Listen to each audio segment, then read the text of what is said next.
Entre retard important, scandale humain et risques environnementaux, le méga projet NEOM en Arabie Saoudite est en train de virer au cauchemar selon certains témoignages. Mais alors, de quoi parle-t-on et pourquoi est-ce que ce projet futuriste est tant critiqué? Alors, on en a déjà parlé, mais là, vous allez le voir, il y a du nouveau. Salut, c'est Hugo, j'espère que vous allez bien, j'espère que vous avez passé un bon week-end. On est parti ensemble pour une nouvelle plongée dans l'actualité en une dizaine de minutes. Alors déjà, reprenons très rapidement les bases. C'est quoi le projet NEOM? Lancé en 2017, le projet NEOM a pour objectif de construire une mégalopole en plein désert de l'Arabie Saoudite, un projet estimé à 500 milliards de dollars. Et ce projet, il comporte en fait plusieurs villes, comme par exemple Trojna, qui est une station de ski installée dans une région montagneuse d'Arabie Saoudite. On peut aussi citer Sindala, qui est une station balnéaire de luxe sur la mer Rouge et qui a été d'ailleurs inaugurée en octobre dernier. On en avait parlé à l'époque. Mais le projet le plus important, ça reste tout de même The Line. The Line, c'est donc une ville futuriste construite en plein désert. Ce projet, il prend la forme d'une ligne sur environ 170 km de long dans la région nord-ouest du pays. La ville, qui doit ouvrir en 2030, devrait se présenter sous la forme de deux buildings gigantesques, espacés de 200 mètres et hauts de 500 mètres, le tout avec des miroirs comme parois. Selon ses promoteurs, la ville prévoit par ailleurs une faible empreinte carbone et un faible impact environnemental, mais cet objectif, vous l'imaginez, il est complètement remis en question. On va voir tout ça dans un instant. A noter que tous ces projets, ils font partie du plan Vision 2030, un plan lancé en 2016 par le dirigeant saoudien Mohamed Ben Salman. L'objectif affiché, c'est de faire de l'Arabie Saoudite une nouvelle destination de tourisme international, comme ça peut être le cas par exemple pour Dubaï aux Émirats Arabes Unis. C'est l'objectif aussi de développer et de diversifier son économie, alors qu'aujourd'hui l'Arabie Saoudite repose encore énormément sur le pétrole. Et son dernier objectif, c'est d'améliorer l'image du pays à l'international, alors que les violations de droits de l'homme, notamment, sont encore extrêmement nombreux. Mais le premier problème, c'est que le projet NEOM cumule les retards et la faisabilité du projet est aujourd'hui pas mal remise en question. En fait, les échéances ne seront absolument pas respectées. Par exemple, The Line, avec son mur qui devrait finalement mesurer 2,4 km en 2030 contre les 170 km de long qui étaient initialement prévus. De la même façon, au départ, la ville devait accueillir près d'1 million d'habitants en 2030, puis près de 9 millions d'habitants d'ici à 2045. Finalement, elle n'en accueillera que 300 000 en 2030. Il y a donc du retard dans sa mise en place. Et derrière ces retards, il y a tout d'abord des contraintes financières avec le prix du baril de pétrole qui n'est pas assez élevé pour permettre à l'Arabie Saoudite d'équilibrer son budget. Il y a aussi un manque d'investisseurs étrangers qui sont prêts à s'engager dans le projet. Il y avait une attente importante de ce point de vue-là et finalement, eh bien, il y a moins d'investissement que prévu. Mais ça en soi, c'est pas nouveau, c'est-à-dire qu'on a déjà eu l'occasion d'en parler il y a quelques mois. En dehors de ces problématiques financières, NEOM cumule aussi des scandales et des accusations concernant les conditions de travail et les droits humains.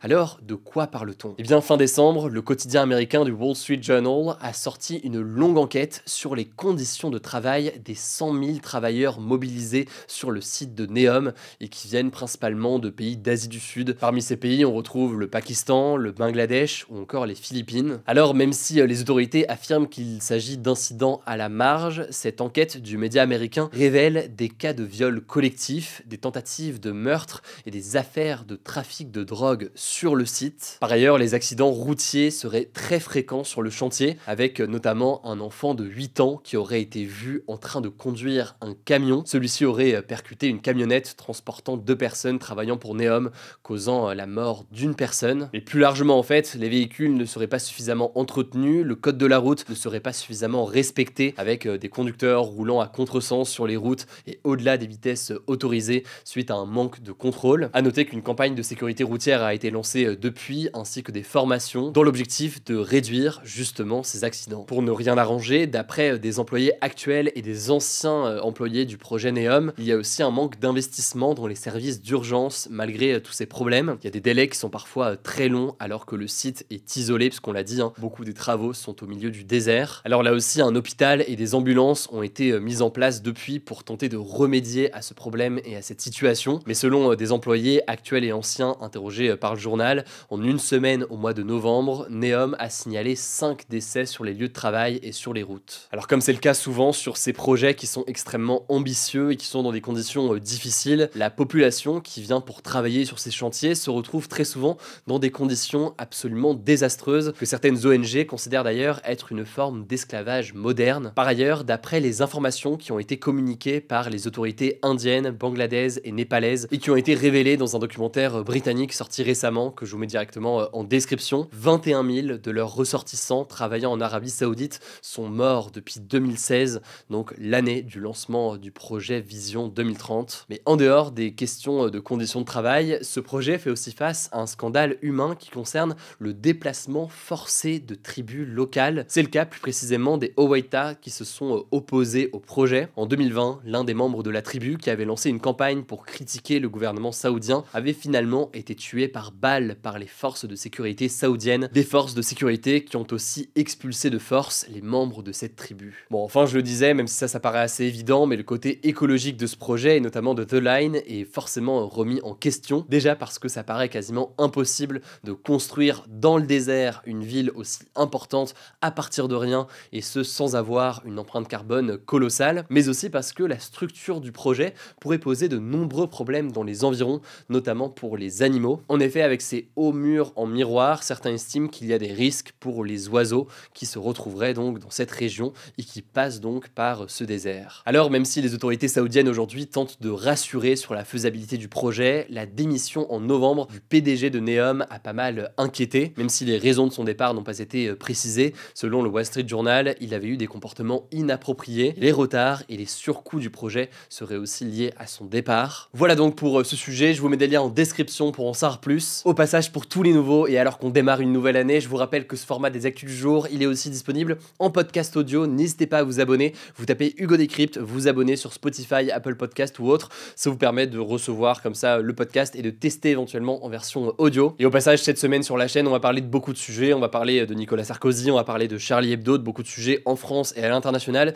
Mais on prend toujours vos suggestions de sujets dans les commentaires. Je vous laisse avec Blanche pour les actualités en bref et je reviens juste après pour le flashback du jour. Merci Hugo et bonjour à tous. On commence avec cette info. Ce lundi s'ouvre le très attendu procès de l'ancien président Nicolas Sarkozy dans l'affaire des financements de sa campagne électorale de 2007. Nicolas Sarkozy est jugé aux côtés de 12 co-accusés dans un procès qui durera jusqu'en avril. L'ancien président est jugé pour financement illégal de campagne électorale, corruption passive, recel de détournement de fonds publics et association de malfaiteurs. Concrètement, il est accusé d'avoir accepté en 2006 un don du dirigeant libyen de l'époque, Mouammar Kadhafi, à hauteur de 50 millions d'euros pour financer sa campagne électorale de 2007. En échange, il aurait promis des contreparties économiques et diplomatiques pour la Libye, ce qui serait alors de la corruption, ce qui est illégal. Nicolas Sarkozy, qui a toujours nié les faits, risque jusqu'à 10 ans de prison et 375 000 euros d'amende, ainsi que l'interdiction d'exercer une fonction publique. Pour plus de détails, on vous prépare une vidéo d'1 heure sur le sujet qui sera publiée ce week-end sur notre chaîne Grand Format. Restez connectés. Deuxième actu, je voulais qu'on fasse un point sur la situation au Proche-Orient. Israël poursuit ses bombardements sur la bande de Gaza malgré la reprise ce week-end des négociations au Qatar avec le Hamas pour une trêve. Au moins 88 personnes ont été tuées à Gaza en l'espace de 24 heures entre ce samedi et ce dimanche, selon le ministère de la Santé du Hamas. Alors au sujet des négociations, un responsable du Hamas a annoncé à l'AFP ce dimanche que le mouvement palestinien se tenait prêt à libérer 34 otages israéliens dans la première phase d'un plan d'échange de prisonniers. Le Hamas a précisé que ces otages allaient être sélectionnés dans une liste fournie par Israël qui comporte tous les otages, femmes, malades, enfants et personnes âgées israéliens. Selon l'agence de presse Reuters, Israël et le Hamas négocieraient encore le nombre et l'identité des prisonniers palestiniens qui seront libérés en échange. De son côté, le premier ministre israélien Benjamin Netanyahou a affirmé dans un communiqué que, je cite, « Contrairement à ce qui a été rapporté, le Hamas n'a toujours pas fourni une liste d'otages. On suivra ça. » Troisième actu, en Autriche, un pays situé au centre de l'Europe, le camp conservateur s'est dit prêt à négocier avec l'extrême droite qui est arrivée en tête aux dernières élections législatives de septembre pour former un nouveau gouvernement. Ce parti d'extrême droite, c'est FPO et il a obtenu la majorité relative lors des élections législatives. Jusqu'ici, le projet du parti conservateur, qui était donc au pouvoir, était de créer un gouvernement centriste avec les libéraux et les sociodémocrates, mais ça s'est soldé par un échec. En parallèle, le chancelier autrichien, donc le chef du gouvernement, Karl Nehammer, a annoncé la démission de son poste ainsi que de la tête de son parti OVP. Le nouveau président du parti par intérim, Christian Stocker, a déclaré que le pays a besoin d'un gouvernement stable aujourd'hui et qu'ils ne peuvent continuer de perdre du temps qu'ils n'ont pas. De son côté, le président autrichien, Alexander Van der Bellen, a rencontré ce lundi le président du FPO, Herbert Kickl,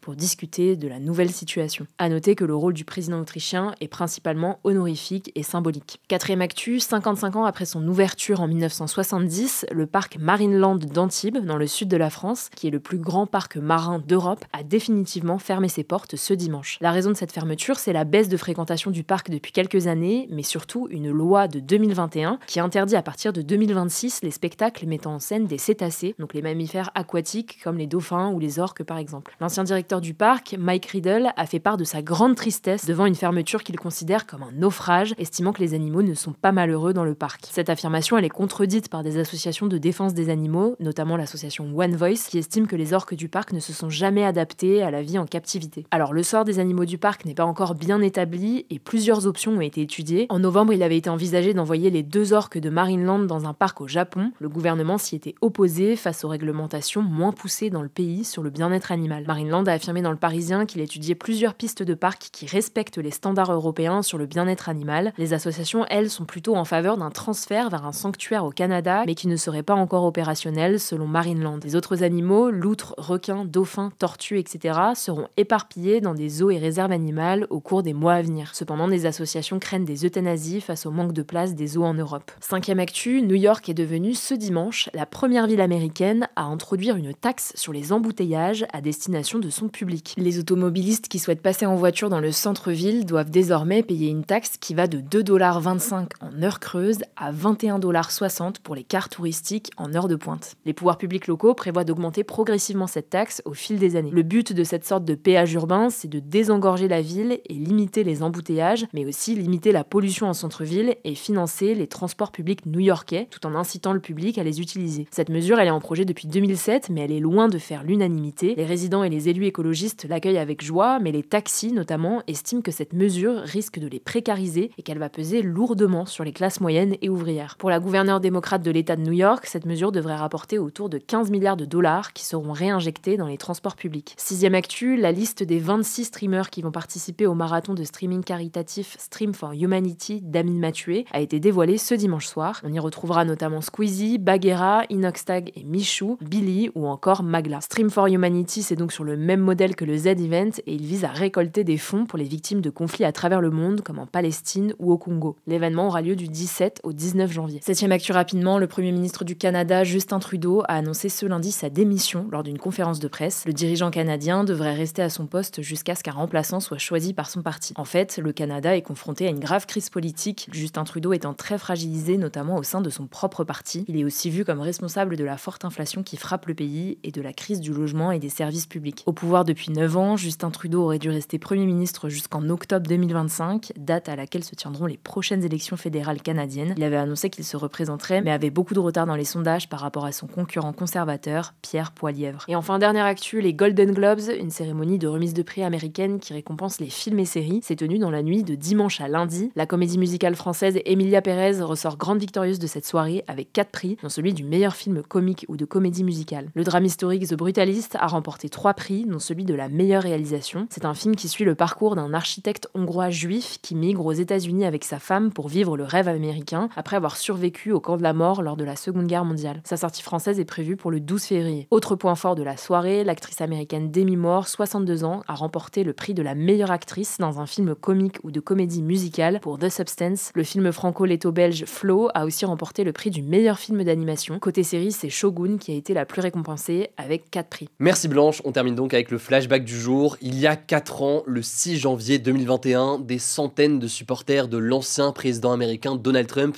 envahissaient le Capitole à Washington DC, un lieu hautement symbolique puisque c'est ici que l'on retrouve le Parlement américain. Leur objectif était d'empêcher la certification de la victoire de Joe Biden à l'élection présidentielle de 2020. En tout, c'est plus de 1250 personnes qui ont été reconnues coupables pour leur participation à cet assaut qui a fait 5 morts. Par ailleurs, près de 650 personnes ont été condamnées à des peines de prison allant jusqu'à 22 ans de prison et 250 personnes sont encore en prison aujourd'hui. Alors début décembre, au cours d'une interview accordée aux médias américains NBC News, Donald Trump avait laissé entendre qu'il pourrait gracier plusieurs de ses partisans qui ont participé à l'assaut. Donald Trump lui-même était visé par une enquête, mais il semble avoir évité toute poursuite judiciaire depuis son élection. On vous tient au courant évidemment dans les prochains jours. Voilà en tout cas pour les actualités aujourd'hui. Je le disais, ce format est aussi dispo en version podcast sur toutes les plateformes et on est aussi très présent sur Instagram. Je pense que vous le savez, le nom du compte c'est Hugo Décrypte. Prenez soin de vous, prenez soin de vos proches et puis on se dit à demain pour une nouvelle vidéo.